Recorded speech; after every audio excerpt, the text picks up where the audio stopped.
David Pace, Claude Lévi-Strauss, O Guardião das Cinzas. 2. As Confissões de Lévi-Strauss. Em sua comparação entre os vencedores da pesquisa de opinião pública do LIR e os intelectuais franceses famosos de períodos anteriores, Guy Lapouget escreve que, abre aspas, Lévi-Strauss não escreveu romances e ninguém conhece os poemas de Foucault, fecha aspas. A afirmação é literalmente verdadeira, mas a posição de Lévi-Strauss não é tão clara como poderia parecer.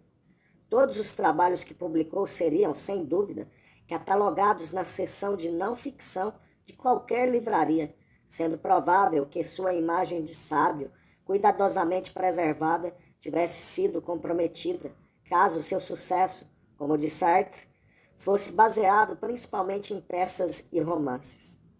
Nas Memórias de Tristes Trópicos, Lévi-Strauss, entretanto, produziu um trabalho que deve ser incluído entre os grandes esforços literários de nosso século. Best-seller na França, vendeu nos primeiros 10 anos mais de 60 mil exemplares somente em brochura, e seu valor como obra literária é reconhecido quase universalmente. Susan Sontag, por exemplo, escreveu que, abre aspas, esse é um dos grandes livros do século. É muito bem escrito. E como todos os grandes livros, tem uma marca absolutamente pessoal. Fala com voz humana, fecha aspas.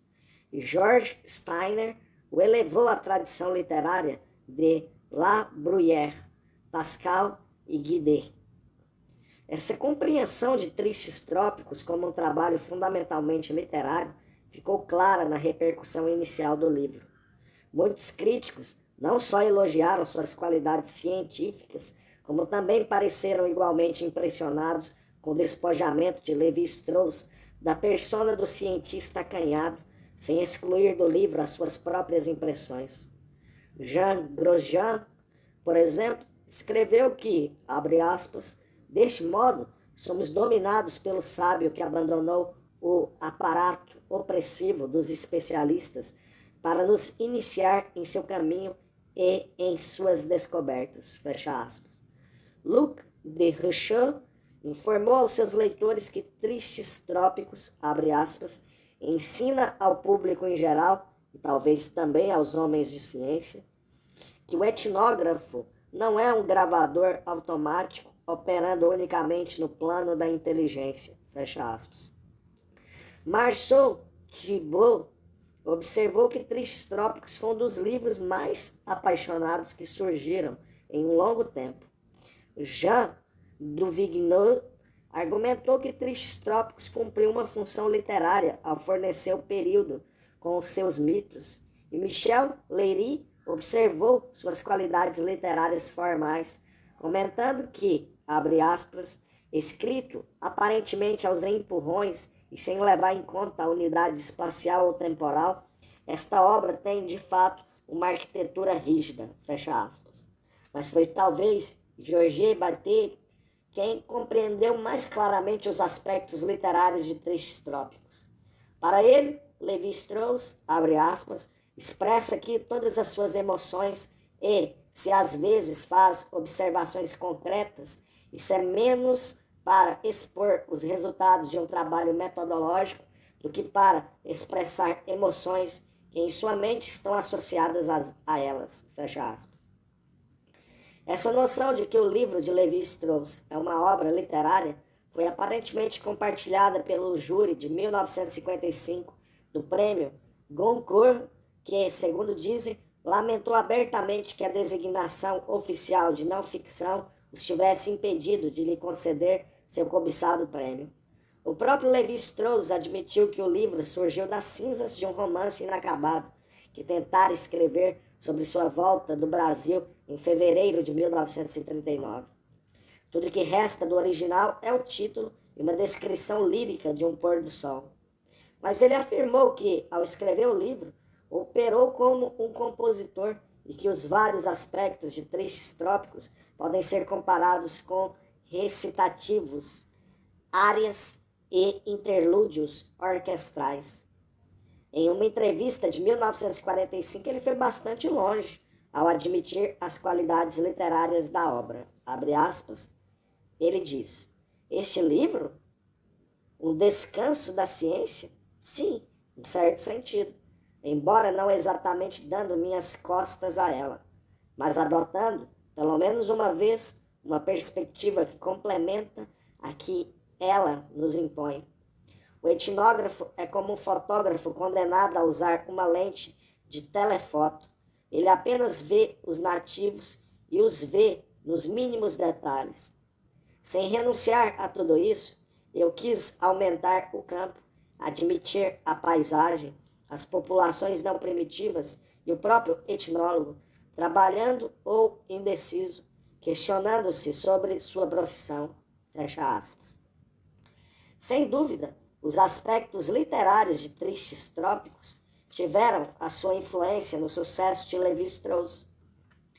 Como a habilidade para produzir prosa lúcida é, há muito tempo, uma exigência para a aceitação do público francês, Lévi-Strauss, sendo um mestre da linguagem e um digno sucessor de alguns dos grandes escritores dos séculos 17 e 18, obteve, inquestionavelmente, um tipo de legitimidade aos olhos de um grande setor do público que nunca poderia ter obtido baseada apenas em sua qualidade de sábio. Ao mesmo tempo em que, nos anos 50, muitos leitores franceses mostravam-se ávidos de ciência, Lévi-Strauss, um grande proveito, conseguia expor o seu trabalho de campo em forma literária, familiar aos seus leitores. Em Tristes Trópicos, portanto, Lévi-Strauss produziu uma obra literária, um estudo biográfico que, para usar a expressão de Sontag, possuía uma marca pessoal, que pode ser vista quando nos concentramos não nos detalhes biográficos, nas descrições etnográficas e nas explicações teóricas contidas no livro, mas nas apresentações do ego implícitas nesses trechos. Há ainda, estruturado no livro, um complexo autorretrato de Lévi-Strauss, revelador em si mesmo e indicador do tipo de imagem que ele quis projetar. Clifford Geertz, em um ensaio intitulado Cerebral Savage, forneceu um vislumbre dessa imagem, tratando Tristes Trópicos como um mito elaborado.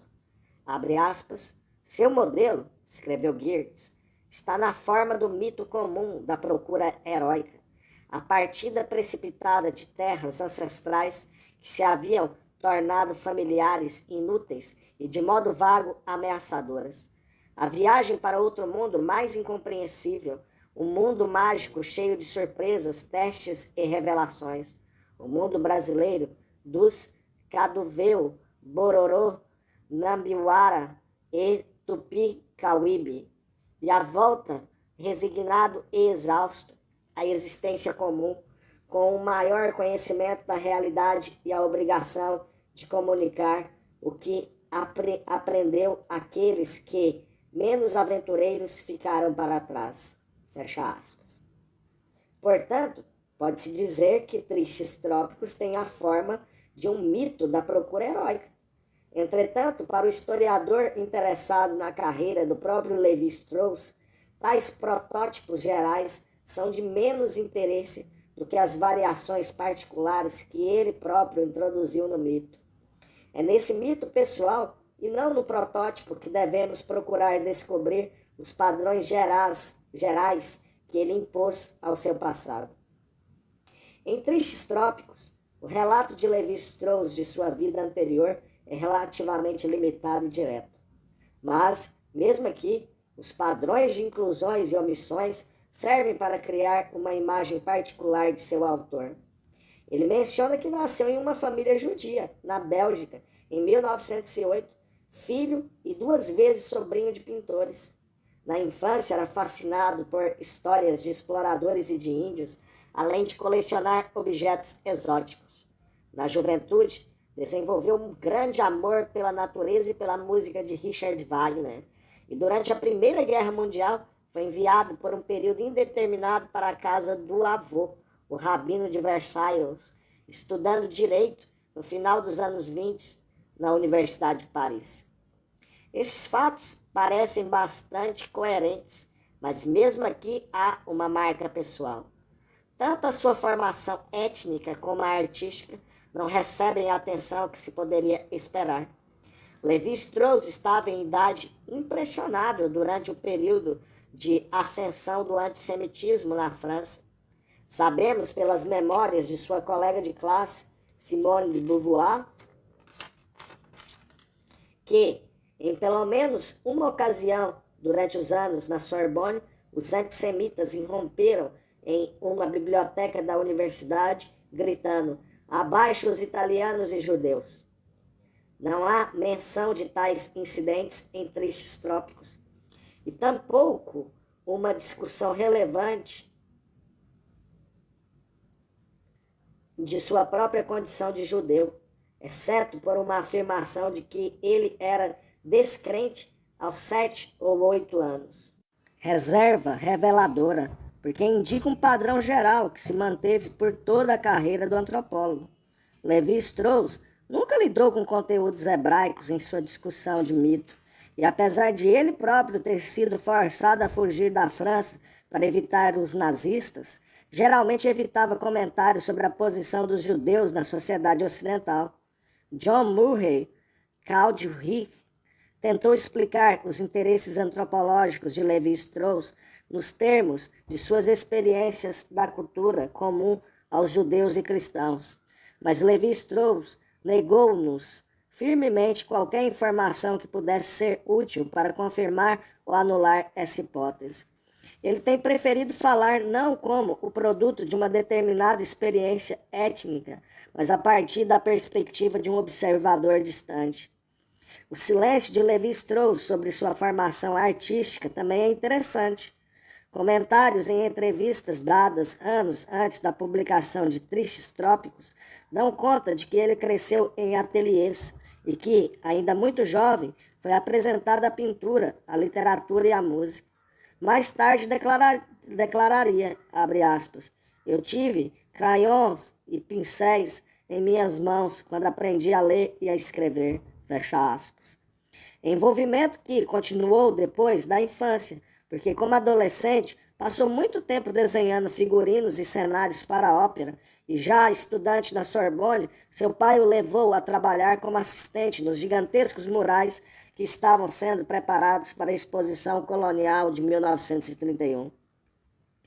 Há muitas indicações de que tal formação artística teve impacto significativo em seu posterior desenvolvimento pessoal e intelectual, mas ele preferiu não enfatizar esse aspecto de sua vida, concentrando-se em suas atividades mais intelectuais e científicas. Sua formação cultural, por não se enquadrar na imagem que ele tentava projetar, foi quase sempre ignorada em Tristes Trópicos.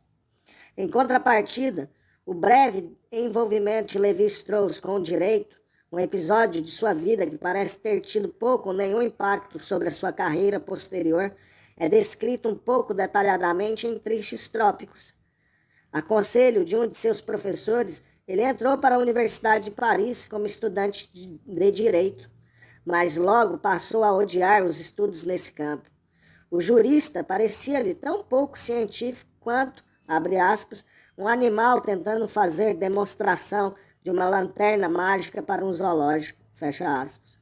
E ao contrário do estudante de letras ou de ciência, o estudante de direito parecia, abre aspas, barulhento, agressivo, ansioso para afirmar-se, mesmo à custa do pior tipo de vulgaridade e politicamente de extrema direita, fecha aspas.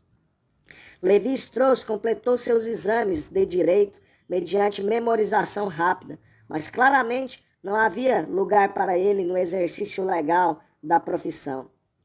Depois da desilusão com o direito, Lévi-Strauss voltou-se para outros estudos e passou a maior parte de seus anos de estudante predizendo uma agregation na filosofia.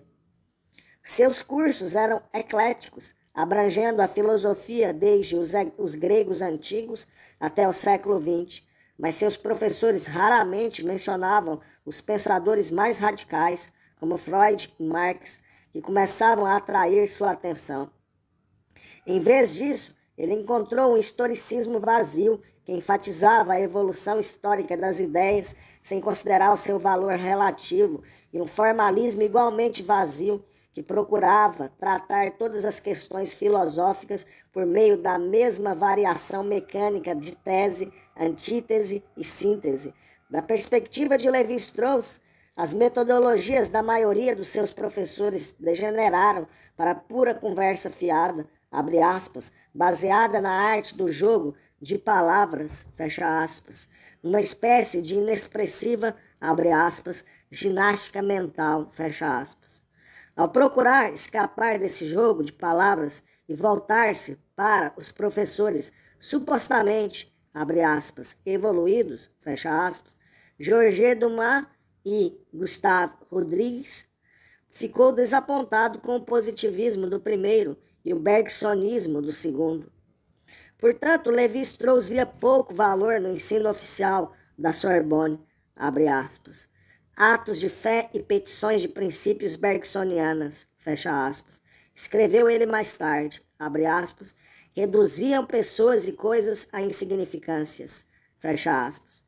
No final de seus estudos, ele estava convencido de que na Sorbonne, abre aspas, o ensino da filosofia exercitava a inteligência, mas endurecia o espírito, fecha aspas. Levi-Strauss tornou-se eventualmente um agrégé en philosophie e um docteur et lettré. Porém, escreveu mais tarde que fez isso porque tinha grande aversão por todas as disciplinas acadêmicas com que se deparou, à exceção da filosofia. Em Tristes Trópicos, Levi-Strauss indicou que sua aversão se estendeu às novas formas de filosofia que se desenvolviam fora da Sorbonne. Outros estudantes de sua geração, como Sartre, Simone de Beauvoir, Maurice Merleau-Ponty, Raymond Aron, começavam a estudar as obras de Heidegger e Husserl e a lançar as bases para os movimentos existencialistas e fenomenológicos que tanto impacto teriam na cultura francesa nas décadas seguintes. No começo dos anos 30, por estar pessoalmente familiarizado com Beauvoir, Merleau-Ponty e Aron, Levi-Strauss poderia, com sua formação cultural e capacidade analítica, ter se tornado um dos líderes desses novos movimentos. Mas, em vez disso, rejeitou essas formas de filosofia com a mesma veemência com que rejeitou as ensinadas na Sorbonne. Com base na explicação fornecida em Tristes Trópicos, parecia que o repúdio de Levi-Strauss ao existencialismo e à fenomenologia era um resultado direto do compromisso que assumira pessoalmente com o ideal da objetividade científica. Uma de suas principais objeções à sua própria educação era de que, na Sorbonne, abre aspas, a filosofia não era anquila e scientiarum, uma serva e auxiliar da exploração científica, mas uma espécie de contemplação estética da mente pela mente, fecha aspas. Ele acreditava que o existencialismo simplesmente continuava tal mistificação com uma terminologia diferente, abre aspas. Quanto ao movimento intelectual que prosperaria no existencialismo, ele escreveu, pareceu-me ser o oposto da reflexão legítima devido à sua tolerância para com a ilusão da subjetividade. Esse desenvolvimento de preocupações pessoais com a dignidade dos problemas filosóficos corre o risco de levar a uma espécie de metafísica amadora, perdoável como método de ensino, mas muito perigosa se nos permite evitar a missão da filosofia até a ciência, está forte o bastante para substituí-la, isto é, compreendê-la relacionada consigo mesma, não com nós mesmos. Em vez de abolir a metafísica, a fenomenologia e o existencialismo introduziram dois métodos para lhe proporcionar álibis. Fecha aspas. Como indica este trecho, a fenomenologia era igualmente suspeita para Levi-Strauss, porque ele acreditava que ela também levava a uma subjetividade estéril. O fenomenólogo tratava o contexto imediato da mente como o dado mais verdadeiro disponível para o filósofo. Levi-Strauss, ao contrário, insistia em que o pensador deve tratar elementos conscientes como símbolos ou representações de uma realidade maior, argumentando que o filósofo que começa e termina com os dados do conhecimento superficial está condenado a permanecer para sempre no campo da ideologia.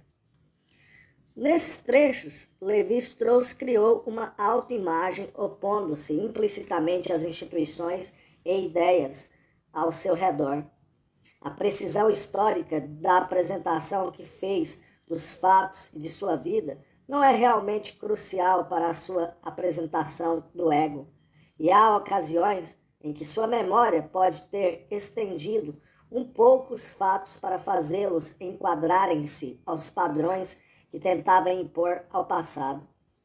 A crítica da fenomenologia e do existencialismo foi importante, por exemplo, porque serviu indiretamente para criar uma imagem de Levi-Strauss como um cientista rigoroso e objetivo.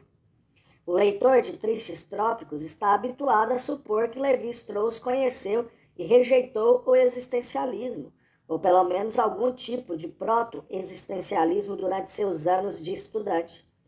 Porém, só muito mais tarde em sua vida, Levi-Strauss admitiu que, no inverno de 1944-45, teve de pedir a Merleau-Ponty uma definição de existencialismo.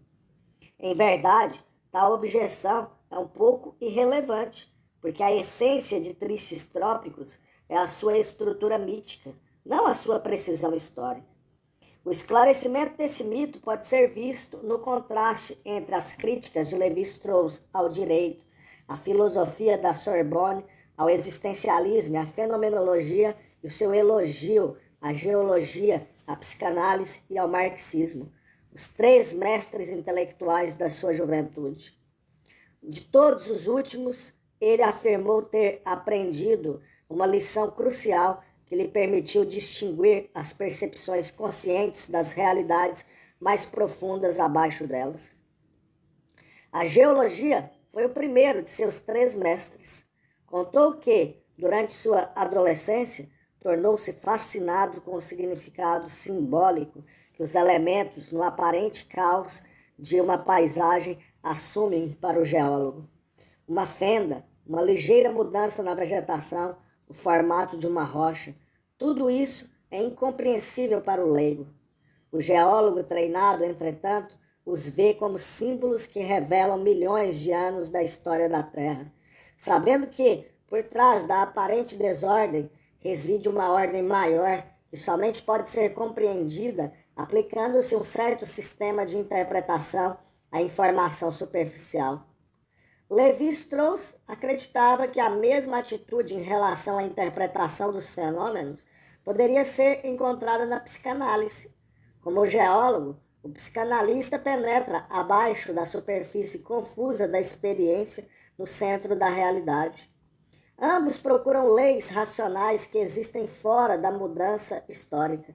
Abre aspas, ao contrário da história do historiador, escreveu ele, a do geólogo, como a do psicanalista, procura projetar no tempo, um pouco à maneira de um tableau vivant, certas propriedades fundamentais do universo físico ou psíquico. Fecha aspas. O geólogo e o psicanalista lidam com mudanças, mas interpretam-nas como, abre aspas, o esclarecimento eventual de certas verdades não temporais. Fecha aspas. Levi-Strauss descobriu o terceiro, e provavelmente mais importante, de seus mestres intelectuais aos 16 anos, quando leu Marx pela primeira vez. Acreditava que aqui o modo de abordar a realidade era o mesmo que admirava na geologia e na psicanálise. Abre aspas, seguindo Rousseau, e numa forma que parece ser decisiva, Marx ensinou que a ciência social não se baseia mais em fatos, como a física em percepções sensoriais. O objetivo é construir um modelo para estudar suas propriedades e os diferentes modos pelos quais ele reage no laboratório e finalmente aplicar essas observações às interpretações de acontecimentos empíricos que podem estar muito distantes desses prognósticos. Fecha aspas. Com a sociologia marxista, a exemplo da geologia e da psicanálise, os fatos empíricos são em si desprovidos de sentido. Somente quando eles se inserem em um sistema expressivo de pensamento, um modelo, tem significado científico. Essa foi a lição básica que Levi-Strauss acreditou ter recolhido de seus 3 mestres. Abre aspas, todos 3 demonstraram que a compreensão consiste na transformação de um tipo de realidade em outro, que a verdadeira realidade nunca é a mais óbvia e que a natureza da verdade já se manifesta no cuidado que toma para permanecer oculta. Em todos esses casos, surge o mesmo problema, o problema do relacionamento entre o sensível e o racional, e o objetivo procurado depois é o mesmo, uma espécie de superracionalismo que procura integrar o primeiro ao segundo sem sacrificar suas propriedades. Fecha aspas. Essa discussão estabeleceu certos princípios básicos que ajudaram a fornecer uma base metodológica e epistemológica para a posterior antropologia estrutural de Levi-Strauss, na qual é particularmente interessante que ele tenha, essencialmente, privado de história 3 dos modos mais históricos de abordagem da realidade, transformando cada um deles em tableau vivant. E ele tem discutido o marxismo sem mencionar o conflito de classes e a psicanálise sem referência à repressão. Em resumo, privou esses modos de tratar a realidade de todo o seu real conteúdo e os transformou em metodologias puramente formais. Esse trecho também teve uma função importante ao apresentar a ideologia e a autoimagem de Levi-Strauss, pois há uma relevante afirmação de poder implícita na discussão dos 3 mestres. A realidade é apresentada como algo inacessível para o leigo. Somente um especialista treinado tem o conhecimento necessário para transformar o caos aparente de nossa experiência em um modelo compreensível, o que dá implicitamente ao sábio o mesmo papel sacerdotal que Comte imaginara mais de um século antes. A história dos 3 mestres, quando comparada com suas críticas ao existencialismo por parte das ciências sociais, ao monopólio sobre o direito de expressão em certas áreas da experiência humana. Logo, de um determinado ponto de vista, essa história é outra expressão da ideologia acadêmica discutida no capítulo anterior. Simultaneamente, o mesmo trecho serve ainda para apresentar uma determinada imagem do próprio Levi-Strauss. Os 3 mestres estão claramente justapostos às descrições do direito, da filosofia, do existencialismo e da fenomenologia. Levi-Strauss emerge dessas passagens como uma espécie de estranho, estarrecido com a cultura oficial que o cerca, que deve procurar a verdade no contato direto com os grandes pensadores. Além disso, podemos detectar aqui um padrão que será repetido em todo Tristes Trópicos, no qual o antropólogo rejeita seu meio e procura valor em algum lugar distante. Tais padrões se repetem na descrição que Levi-Strauss faz de sua apresentação à antropologia, ciência pela qual revelou pouco ou nenhum interesse na maior parte do tempo que passou na Sorbonne. Lá, quando Sir James Frazer fez o seu discurso final em 1928, não ocorreu a Levi-Strauss sequer a possibilidade de assistir-lhe. Ele fora, é claro, apresentado à ciência social francesa e à escolha socialista Saint-Simon para o tema de sua pesquisa filosófica é reveladora de seu interesse por questões sociais. No entanto, Durkheim, entre outros antropólogos modernos franceses, parece ter pouco ou nenhuma influência sobre Levi-Strauss naquela fase de sua vida. Foi somente em 1933 ou 1934, quando Levi-Strauss leu pela primeira vez Primitive Society, do antropólogo americano Robert Lowe, que ele descobriu sua vocação. Encontrou algo na pesquisa séria e detalhada de Lowe sobre as sociedades primitivas que não encontrara em seus estudos filosóficos. Mais tarde, descreveria a sua apresentação à antropologia em termos que lembram mais uma conversão religiosa. Abre aspas. Em vez de noções emprestadas dos livros e transformadas imediatamente em conceitos filosóficos, eu me deparei com a experiência vivida das sociedades nativas por força do compromisso do observador. Minha mente escapou da sauna claustrofóbica em que estivera confinada pela prática da reflexão filosófica. Levada para o ar livre, sentiu-se renovada. Como um morador da cidade, livre nas montanhas, eu fiquei intoxicado, enquanto meus olhos, fascinados, examinavam a riqueza e variedade da paisagem. Fecha aspas. Consequentemente, Levi-Strauss apresentou a decisão de tornar-se antropólogo como um compromisso total com a vida, abre aspas, como a matemática ou a música, fecha aspas. Escreveu, abre aspas, a antropologia é uma dessas raras e autênticas vocações.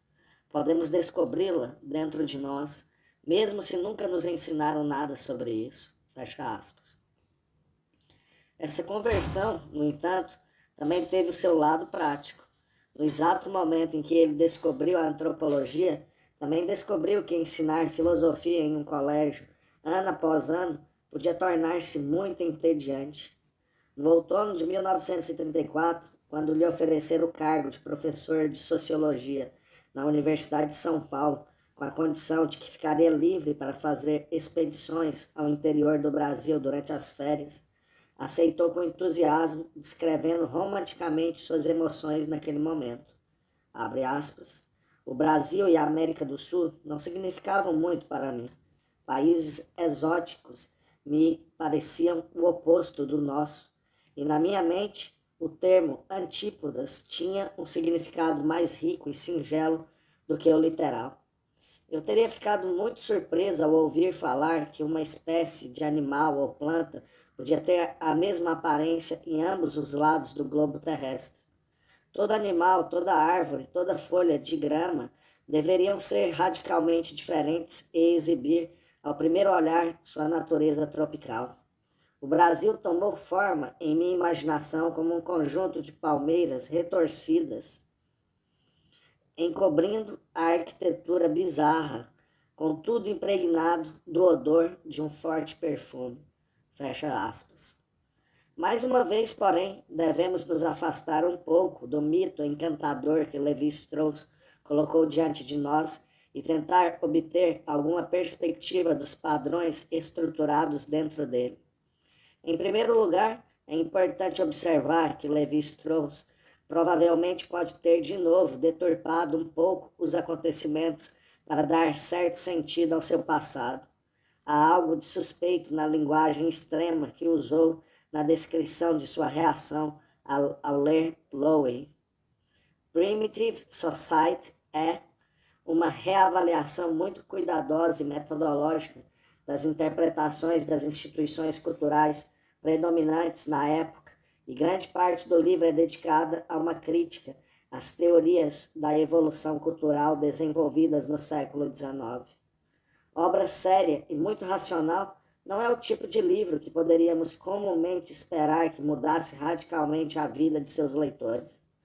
Ademais, exceto por essa única passagem, Lowe tem um papel relativamente pequeno no trabalho de Levi-Strauss, que, em outras ocasiões, se sentiu obrigado a fornecer nomes como o de Fernand de Saussure, ou até mesmo o do explorador do século XVII, Jean de Lery, como a sua origem intelectual, com Lowe totalmente ausente. Comentários posteriores de Levi-Strauss sugerem que sua decisão de tornar-se antropólogo esteve mais intimamente ligada ao desejo de fugir do ensino no colégio do que é subentendido em Tristes Trópicos. Em entrevista recente para Le Nouvel Observateur, ele chegou a fazer a descrição muito menos romântica de sua conversão à antropologia. Abre aspas. Confesso que os motivos que me levaram a me tornar um etnólogo foram impuros. Eu certamente não estava fascinado pela perspectiva que me era oferecida pela agregação na filosofia e procurava um meio de fugir dela. Agora, nesse período, era sabido entre os agregués na filosofia que a etnologia era uma saída. Foi Paul Nizam, que eu conhecia porque se havia casado com uma das minhas primas, quem me falou um dia sobre isso. Adorava acampar, fazer caminhadas nas montanhas, viver a vida ao ar livre e resolvi partir. Fecha aspas.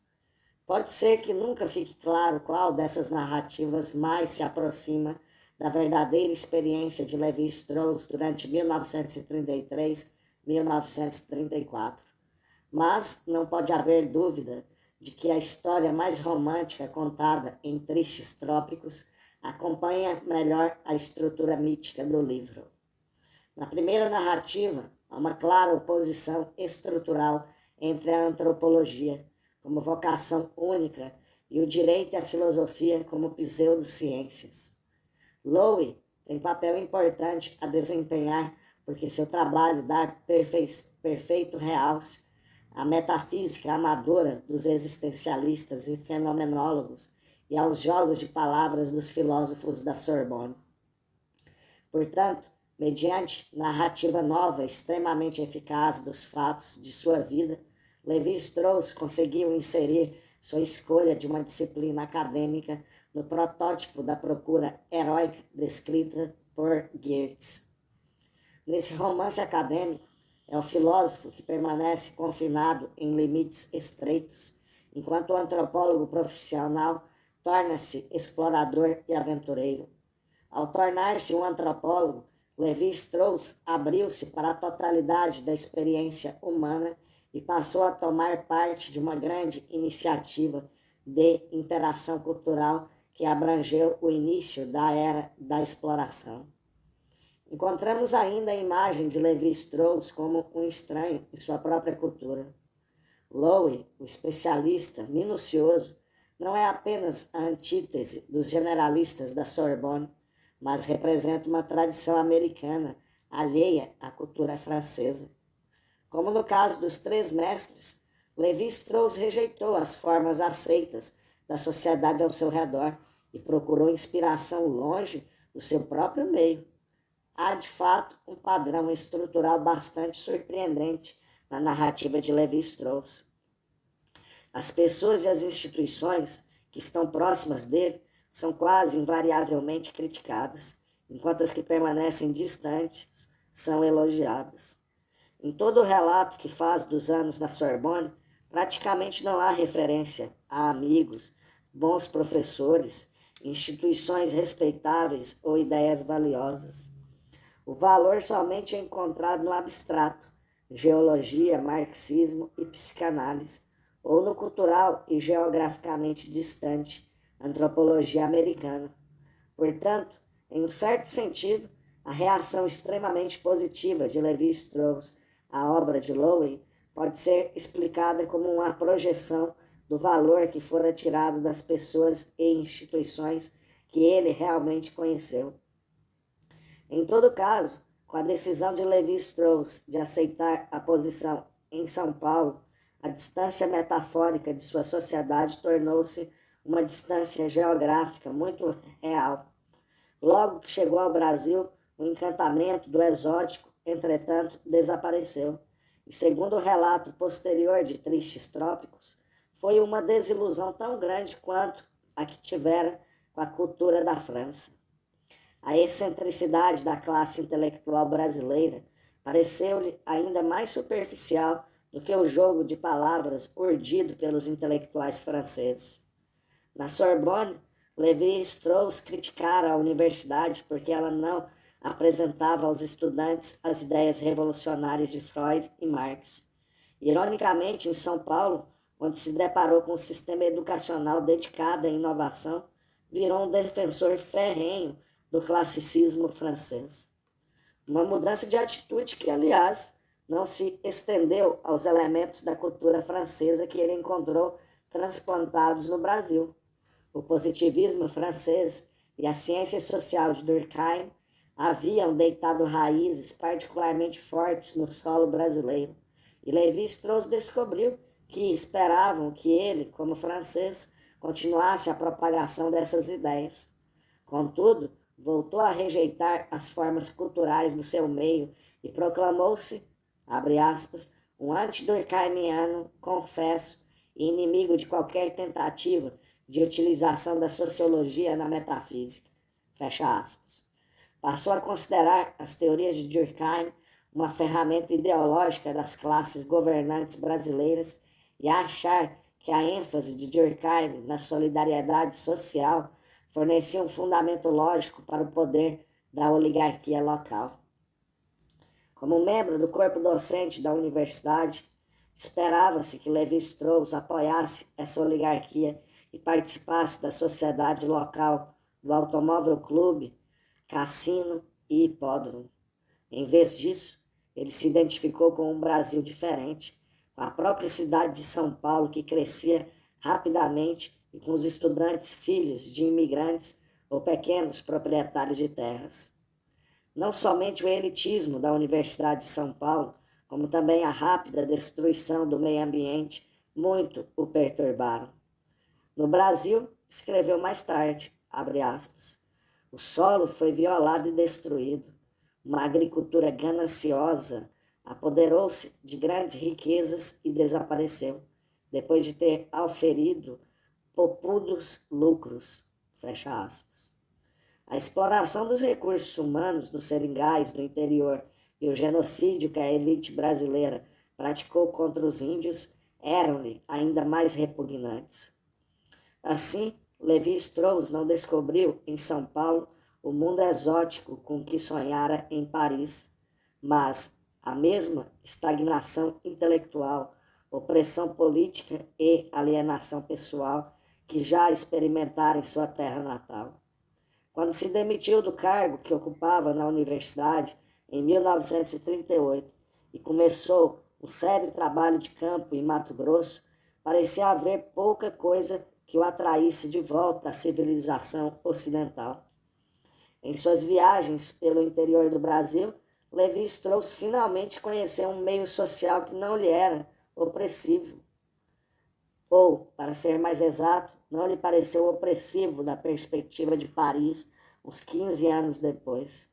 Entre os Bororo, Caduveu, Tupi, Cauíbe e, mais particularmente, os Nambiquara, descobriu um mundo que parecia a antítese de tudo que ele conhecera em Paris ou em São Paulo.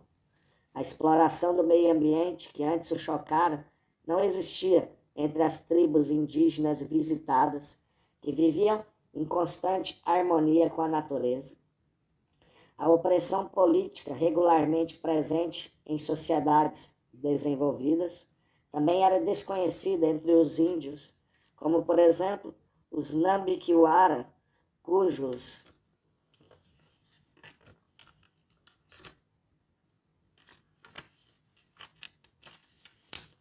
chefes governavam apenas enquanto merecessem a total confiança de sua tribo. Desse modo, Lévi-Strauss achou que nessas sociedades primitivas descobriram um mundo social em que as relações humanas autênticas não haviam sido distorcidas pelas exigências da civilização urbana. Ironicamente, no exato momento em que Lévi-Strauss estava mais longe da cultura francesa que ele tanto criticava, sua tendência a projetar valor na distância entrou novamente em ação. No meio do sertão, quando se encontrava distante até mesmo de outros membros de sua expedição, seus pensamentos começavam a voltar para a França, e ele se tornou obcecado pela cultura que deixara para trás. Primeiro, começou a ouvir repetidamente em sua imaginação uma melodia de Chopin, que ele, ainda na França, considerara um tanto banal. Depois, começou a mais francesa de todas as atividades culturais, a composição de uma tragédia clássica, a apoteose de Augusto. Mais uma vez, Levi-Strauss ignorava o valor de seu meio próximo e procurava sentido em uma terra distante. No entanto, essa difícil inversão de papéis não continuaria por muito tempo, porque Levi-Strauss voltou para a França em 1939 e foi imediatamente arrebatado pela Segunda Guerra Mundial. Se presumirmos por um instante que o desenvolvimento narrativo de Tristes Trópicos é um pouco análogo ao desenvolvimento das próprias atitudes de Levi-Strauss, pareceria que suas experiências no Brasil e durante a guerra serviram para aumentar o âmbito de sua reação contra seu próprio meio. Na descrição que fez de seus anos de estudante, a localização do erro permaneceu relativamente limitada. Foram o direito, seus professores na Sorbonne, os primeiros existencialistas e fenomenólogos que não conseguiram proceder de acordo com seus próprios padrões. No Brasil, ele reagiu contra toda uma elite governante. Mas, ao voltar para a Europa, pareceu ter identificado a raiz do problema não em um único país, mas em toda a cultura ocidental. Ao que parece, os anos de 1938 e 1939 foram um período crucial para a globalização do seu descontentamento. Olhando para esse período sob a perspectiva dos anos 50, ele o achou cheio de prognósticos de uma crise. Em 1938, quando voltou da França com equipamento para a sua expedição, observou um grupo de soldados em seu navio tratando seus colegas passageiros como nativos de um país conquistado. Aquele foi um incidente sem importância, mas para Levi-Strauss representou um presságio do futuro do Ocidente. E, quando as autoridades brasileiras atrasaram sua volta para a França em 1939 e o acusaram de tentar contrabandear artefatos indígenas para fora do país, ele interpretou o fato não como um reflexo isolado de uma burocracia ineficiente, mas como um símbolo das forças ocultas que cresciam no coração da civilização ocidental. Essas forças que subitamente manifestaram na guerra de 1939 deram a Levi-Strauss uma confirmação de seus sentimentos negativos a respeito do Ocidente. Ele voltou para a França, serviu na linha Maginot e participou da retirada na época do armistício. Quando o governo de Vichy se estabeleceu, achou que, como judeu, sua posição era insustentável. Por intermédio dos esforços de Robert Lowe, Alfred Métraux e alguns de seus parentes, conseguiu obter um cargo na nova Escola de Pesquisa Social de Nova York e, depois de enfrentar muitas dificuldades, conseguiu usar contatos anteriores à guerra para reservar a passagem em um navio para a Martinica. Na longa viagem para os Estados Unidos, Levi-Strauss observou diretamente um pouco da crueldade e da barbárie que invadiram a Europa. Seu pequeno vapor estava tão cheio de criminosos, judeus e intelectuais esquerdistas que parecia um navio presídio, cujo convés era o único dormitório para a maioria, e as instalações sanitárias extremamente precárias. Após a chegada na Martinica, os refugiados foram explorados pelos oficiais franceses locais pró-Vichy, e até mesmo em Porto Rico, Levi-Strauss teve de ficar preso até um agente do FBI garantir às autoridades locais que suas anotações antropológicas não incluíam segredos de guerra codificados. Foram episódios que deixaram impressão duradoura em Levi-Strauss. Para ele, não traduziam apenas um resultado da guerra, mas indicavam uma grande doença no coração da civilização moderna. Durante as semanas que passou na Martinica, tentou reunir todas as suas experiências e compreender os acontecimentos ao redor. abre aspas, para meus companheiros, que foram em muitos casos jogados nesta aventura depois de uma existência pacífica, essa mistura de maldade e estupidez pareceu um fenômeno nunca visto, único, excepcional, o resultado do impacto em si mesmo e em seus carcereiros de uma catástrofe internacional sem precedentes. Mas, para mim, que vira o mundo e no decorrer dos anos anteriores me encontrara em algumas situações incomuns, tal experiência não era completamente estranha. Eu sabia que lenta e progressivamente tais experiências começavam a ser destiladas como um líquido insidioso de uma humanidade saturada de sua própria gente e da complexidade cada vez maior de seus problemas, como se sua pele tivesse sido irritada pela fricção resultante da sempre crescente troca material e intelectual causada pela intensidade das comunicações.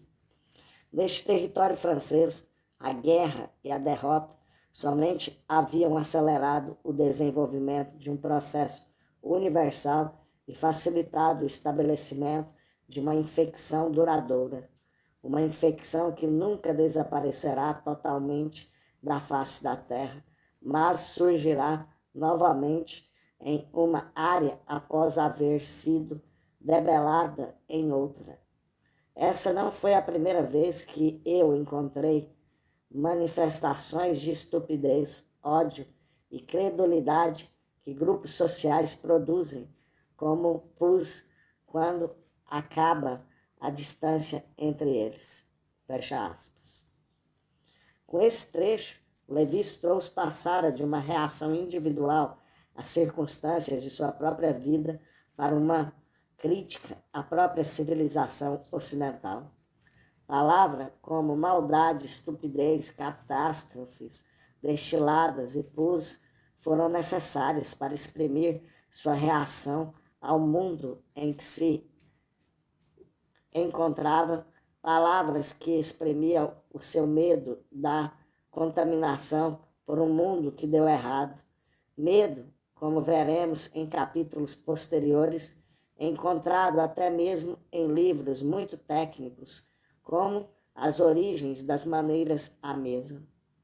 Também é muito importante notar que uma proximidade entre as pessoas é considerada a principal causa de tal contaminação. Há algo de muito claustrofóbico nas imagens de Lévi-Strauss contidas naquela passagem trecho, e elas aparecerão frequentemente em seus livros posteriores. De fato, essa sensação de que o mundo está fechando pode ser vista como a transformação do mesmo desejo de estabelecer uma distância entre ele e o seu ambiente, já notado nas descrições que faz de sua infância. A distância parece ter sido crucial para a tranquilidade mental de Lévi-Strauss. Porém, suas viagens o convenceram da impossibilidade de uma fuga verdadeira. A obsessão com Chopin e com a tragédia clássica que se apoderou de Lévi-Strauss quando ele estava mais só, sugere que muito dessa impossibilidade reside dentro do próprio antropólogo. Os mecanismos psicológicos que aparecem em uma leitura atenta de Tristes Trópicos indicam que a real descoberta do autor no interior foi a de que a fuga física da civilização ocidental era irrelevante, ainda que não impossível, pois a verdadeira causa de seu descontentamento eram os conflitos emocionais internos, que não podiam ser resolvidos com viagens. Mas essa não é a lição que Lévi-Strauss recolheu do Brasil. Preferiu atribuir o seu descontentamento ao fato de que a cultura ocidental estava reunindo rapidamente os seus rivais em uma monocultura universal. Como escreveu em Tristes Trópicos, suas viagens somente lhe ensinaram que aquela jornada era impossível e que a diversidade rica e criativa que um dia caracterizou este planeta estava condenada. Abre aspas. As viagens, essas caixas mágicas de promessas irreais, nunca mais apresentarão os seus tesouros intactos. uma civilização crescente e superexcitada perturba constantemente o silêncio dos oceanos. Hoje, quando as ilhas polinésias foram inundadas de concreto e transformadas em porta-aviões solidamente fundeados nos mares do sul, quando toda a Ásia parece uma área empesteada, quando as favelas invadem a África e aviões comerciais e militares acabam com a inocência das florestas da América ou Melanésia, antes mesmo de poder acabar com sua virgindade, como pode o escapismo falso das viagens conseguir algo, exceto nos colocar frente a frente com os piores aspectos da nossa história? Essa grande civilização ocidental não conseguiu criar as maravilhas que apreciamos sem também criar o seu oposto. Como o seu produto mais famoso, a pilha atômica em que são criadas arquiteturas de complexidade desconhecida, a ordem e a harmonia do Ocidente exigem a eliminação de enorme e nociva quantidade de produtos derivados que contaminam a Terra. A primeira coisa que atualmente as viagens têm a nos mostrar é o lixo, o nosso lixo que atiramos no rosto da humanidade. Fecha aspas. Lévi-Strauss transformava agora sua experiência pessoal em uma ideologia. Seus próprios sentimentos ligavam-se a uma situação externa, a uma interpretação particular da história e da cultura. Se, como foi sugerido acima, Lévi-Strauss misturou suas próprias reações psicológicas com condições históricas objetivas, isso não invalida o seu pensamento. A preocupação emocional que inicia sua reflexão pode ter apenas servido para estimular o seu intelecto e concentrar sua mente em determinado conjunto de problemas que os padrões predominantes ensinados no Ocidente durante o último século tenderam a esconder. Baseado nessa percepção essencial da civilização ocidental como destruidora, contaminadora e ameaçadora, Lévi-Strauss criou uma visão realmente magnífica do mundo. Ele afirmou que a criatividade da nossa espécie tem sido uma função da grande divisão de trabalho entre sociedades e que o aparecimento de uma única monocultura universal ameaça limitar nossas possibilidades futuras. Criticou a exploração do homem e da natureza na civilização urbana moderna e comparou a ganância do capitalismo ocidental com a harmonia social e ecológica que, em sua opinião, caracterizava a vida nas sociedades primitivas e na Europa pré-industrial.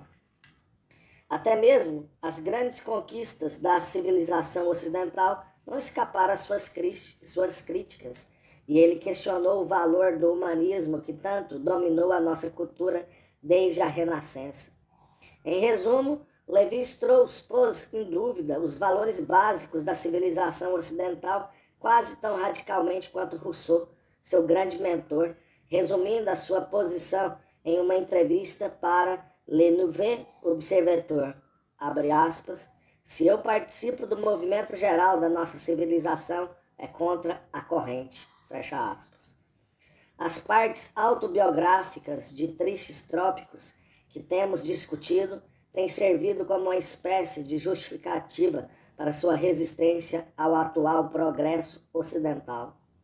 Por meio dos relatos de suas próprias experiências na Sorbonne, em São Paulo e no interior do Brasil, ele definiu tanto a civilização ocidental como o próprio papel em oposição a ela e mediante descrições negativas das ideias e das instituições ao seu redor, tentou dar base objetiva à sua ideologia. Além disso, sua autoimagem de forasteiro, solitário e moralmente ofendido cria o espaço de desenvolvimento de sua crítica. Lévi-Strauss frequentemente afirmou que o papel pessoal que criou para si estava integralmente ligado ao papel profissional que desempenhava. Abre aspas, as condições do trabalho do antropólogo o afastam fisicamente do seu próprio grupo durante longos períodos. Da brutalidade das mudanças ambientais a que está exposto, ele adquire uma espécie de vazio crônico. Nunca se sente à vontade em parte alguma. Sempre será, psicologicamente falando, um homem mutilado, fecha aspas, escreveu em Tristes Trópicos. Afirmou ainda que a própria obsessão do antropólogo por culturas exóticas pode ser, abre aspas, resultado do desprezo, para não dizer hostilidade, que ele sente pelos costumes do seu próprio meio, fecha aspas. O que ele fazia nessas passagens, na verdade, era descrever-se e justificar-se, pois, obviamente, é Levi-Strauss que deve ser considerado afastado de sua sociedade, abre aspas, mutilado psicologicamente, fecha aspas, e desdenhoso do próprio meio. O que poderia ter parecido uma reação pessoal à experiência transformou-se, entretanto, na descrição do trabalho de uma profissão acadêmica, numa autoimagem que se tornou parte integral de sua persona pública e se sobrepôs a outra autoimagem que cultivou como cientista e sábio. Tal fusão do romântico alienado com o positivista austero pode parecer um pouco surpreendente, mas os dois papéis têm em comum um elemento crucial para ele, a distância. Seria bom, antes de aceitarmos sem restrições a autoimagem de Levi-Strauss como forasteiro, prestarmos um pouco mais de atenção às suas palavras.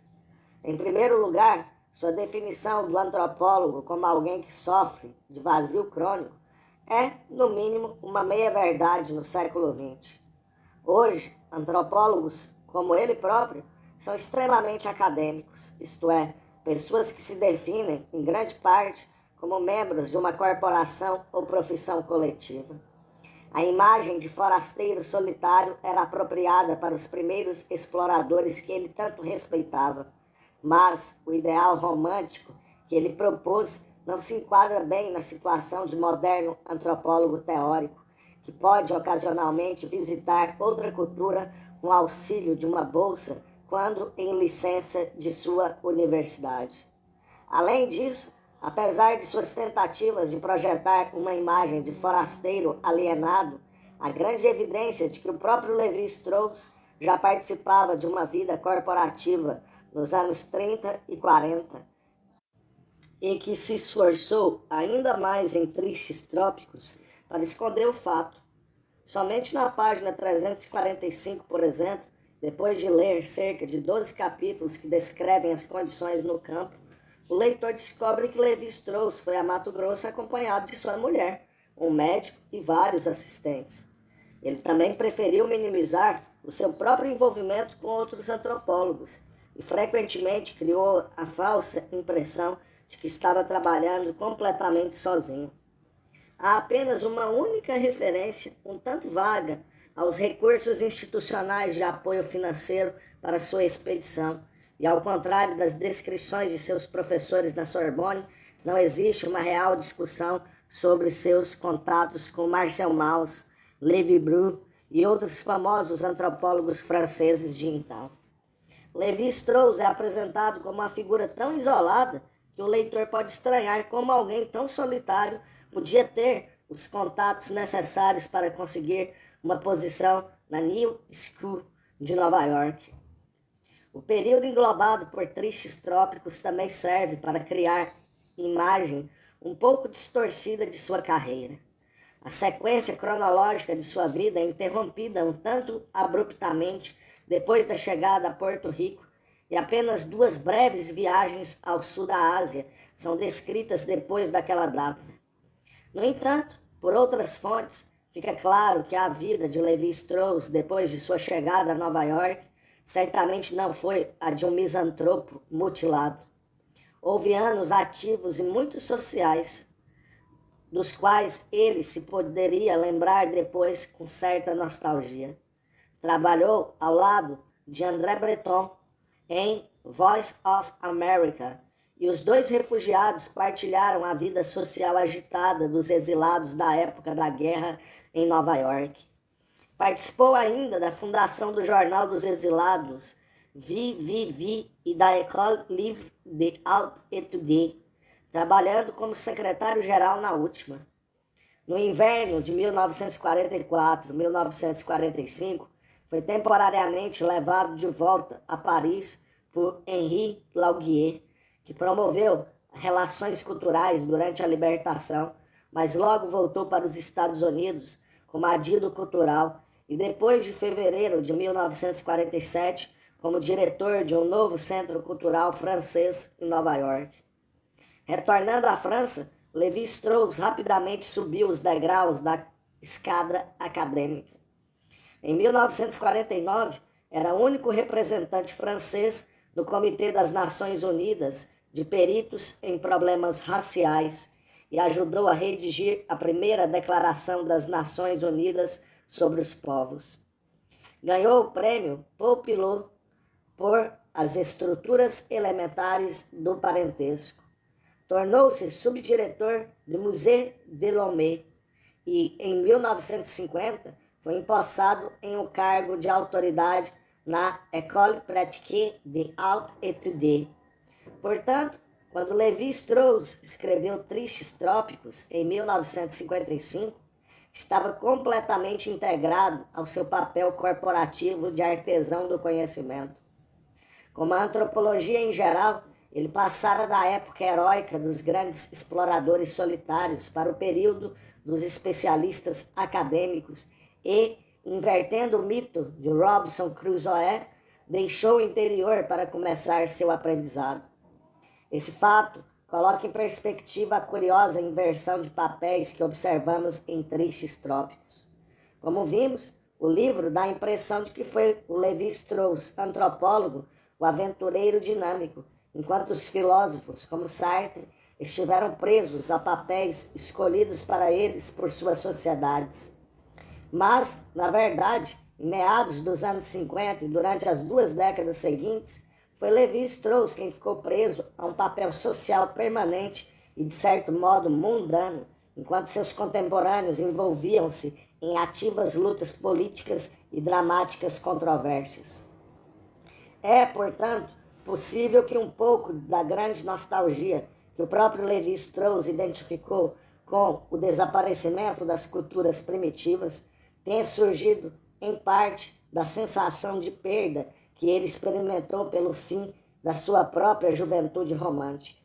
Nos anos 50 e 60, ainda existiam culturas exóticas a serem visitadas, mas a decisão de Lévi-Strauss de dedicar-se ao seu papel artesanal de antropólogo teórico e empresário acadêmico o impediu de conhecê-las. Logo, a aversão a viagens e viajantes que ele expressou nas famosas primeiras linhas de Tristes Trópicos pode ter surgido tanto de uma tentativa de afirmar a própria escolha profissional como de uma percepção da fronteira fechada do posterior século XX. Em resumo, sob determinado ângulo, devemos acreditar com restrições na autoimagem de Lévi-Strauss como forasteiro romântico. Essa é claramente uma persona que confere certa legitimidade dentro do mundo intelectual francês, mas não reflete exatamente a realidade sociológica da vida de Lévi-Strauss. Há sinais do forasteiro romântico em Tristes Trópicos, mas deveríamos lembrar que o livro foi escrito no conforto e na segurança de uma cadeira acadêmica em um dos sistemas educacionais mais burocráticos do mundo. Se Lévi-Strauss foi contra a corrente, foi muito bem recompensado por isso. A imagem de forasteiro, no entanto, não é de todo fora de propósito. No nível da psicologia pessoal, pareceria haver uma grande verdade no reconhecimento de Lévi-Strauss de que, abre aspas, por temperamento eu tenho um pouco de misantropo. Não há nada que me assuste mais do que um relacionamento muito íntimo com os meus colegas, fecha aspas. Apesar do seu papel na estrutura acadêmica, Lévi-Strauss tem alimentado a ideia fixa de manter certa distância de seus colegas e de muitos de seus valores, postura que favoreceu a crítica que formulou às culturas ocidentais por situá-lo em um lugar em que podia ver o que os outros não podiam. Nos capítulos subsequentes, veremos como a necessidade de Lévi-Strauss de afastar-se do mundo ao seu redor ajudou a criar o seu pensamento. Sua crítica aos valores ocidentais, seu amor à natureza e ao passado, seu medo do aparecimento de uma monocultura universal, sua crescente preocupação com a pressão populacional e até mesmo seus comentários favoráveis à atitude ameríndia em relação ao ritual de pureza, tudo isso está integralmente ligado aos padrões psicológicos que descobrimos em Tristes Trópicos. Mas essas ideias tomaram forma em um plano muito diferente e para explorar o seu desenvolvimento será preciso começar na maneira pela qual sua organização básica do mundo é representada em suas descrições concretas.